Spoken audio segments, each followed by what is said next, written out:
Veg fried రైస్కి rice నేను ముందుగా కడిగేసి కుక్కర్ పెట్టేసుకుంటున్నాను. ఎందుకంటే ఉడికిన రైస్ కన్నా కుక్కర్ పెట్టిన రైస్ అయితే ఫ్రైడ్ రైస్ పొడి పొడిగా బాగా వస్తుంది.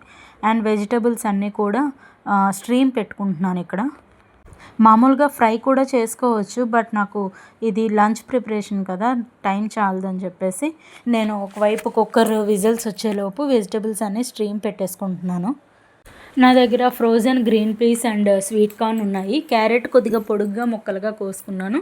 అండ్ బీన్స్ కూడా యాడ్ చేసుకొని స్ట్రీమ్ పెట్టేసుకున్నాను. ఇవి 2 మినిట్స్లోని స్ట్రీమ్ అయిపోయాయి. కుక్కర్ విజిల్స్ రావడం స్టార్ట్ అయ్యింది అండ్ వెజిటబుల్స్ కూడా స్ట్రీమ్ అయిపోతున్నాయి. సో మనం పోపు పెట్టేసుకుందాం. ఫ్రైడ్ రైస్ ఈజీగా కలుపుకోవడానికి మనం వెడల్పుగా ఉన్న ప్యాన్ పెట్టుకుంటే సరిపోతుంది. ఈ ప్యాన్లో కొద్దిగా ఆయిల్ వేసుకున్నాను. పొట్టు తీసిన వెల్లుల్లిపాయల్ని చిన్న ముక్కలుగా కట్ చేసి వేసేసుకున్నాను. ఆ వెల్లుల్లి కొద్దిగా బ్రౌన్ కలర్లోకి ఫ్రై అయిన తర్వాత మసాలా దినుసులు కొద్దిగా వేసుకున్నాను. షాజీరా, మరాఠీ మొగ్గ, దాల్చిన చెక్క అండ్ 4 యాలకులు, 2 లవంగాలు అండ్ అనాస పువ్వు చిన్నది. మీకు తగ్గ స్పైసెస్ మీరు యాడ్ చేసుకోండి. తర్వాత సన్నగా పొడుగ్గా కట్ చేసుకున్న 2 ఉల్లిపాయ ముక్కలను కూడా యాడ్ చేసుకొని అవి బాగా బ్రౌన్ కలర్లో వచ్చేంత వరకు ఫ్రై చేశాను.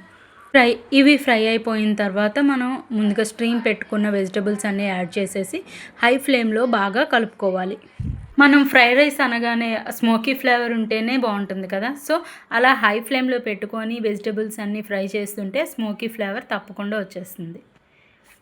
ఇప్పుడు మన టేస్ట్కి సరిపడా సాల్ట్ కూడా వేసి ఒకసారి వెజిటబుల్స్ అన్నీ కలిపేసుకొని రైస్ కూడా యాడ్ చేసేసుకోవాలి.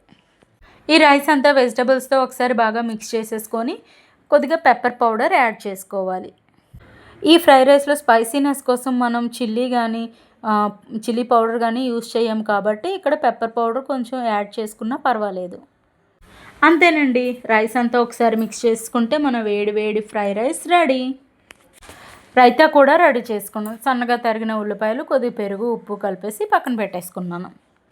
పిల్లలు కర్రీస్ తినడానికి ఇష్టపడలేనప్పుడు మనం ఇలా పెడితే చాలా ఇష్టంగా తింటారు. ఒకసారి మీరు కూడా ట్రై చేయండి, చాలా టేస్టీగా ఉంది.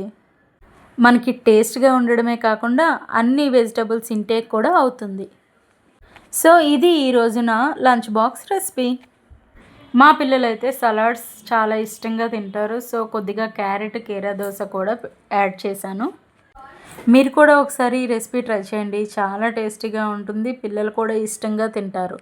ఈ వెజిటబుల్సే కాకుండా మనకి నచ్చిన వెజిటబుల్స్ అన్నీ యాడ్ చేసుకోవచ్చు. వాళ్ళకి నోటికి టేస్ట్గా తగులుతుంది.